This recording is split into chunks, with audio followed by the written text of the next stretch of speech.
Normally, when we sleep, the body goes into a state of tamas, and with it, the consciousness loses the thread of the progress of the preceding day. While the progress is not lost in the long run, it does mean that we tend to have to reestablish what was done previously, time and again. Something similar is said to happen in rebirth, that the being, no matter how advanced, has at least some remedial work to do to get back to the final stage prior to passing from one body to the next. The deepest consciousness uses the time of sleep to move off into other planes and experience things there while the body recuperates its energy and renews its sense of well being. When we awake, there is generally a feeling of starting over that encapsulates the sense that the mood, energy, aspiration, dynamism of the prior day has disappeared. This is one reason why those who undertake spiritual practices sometimes try to go to the extremes of pushing away sleep and trying to remain awake and focused, although, as previously noted, such a process tends to fail and actually can increase the tamasic feeling in the body over time.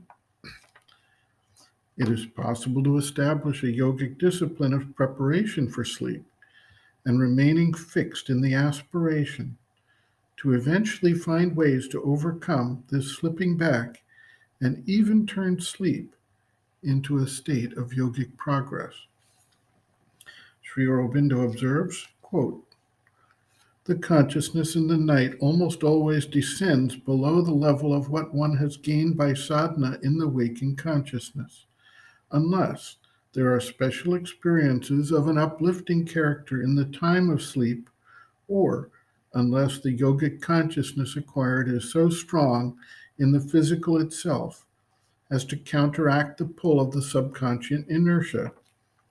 In ordinary sleep, the consciousness in the body is that of the subconscious physical, which is a diminished consciousness, not awake and alive like the rest of the being. The rest of the being stands back, and part of its consciousness goes out into other planes and regions and has experiences which are recorded in dreams. At night, when one sinks into the subconscious after being in a good state of consciousness, we find that state gone, and we have to labor to get it back again.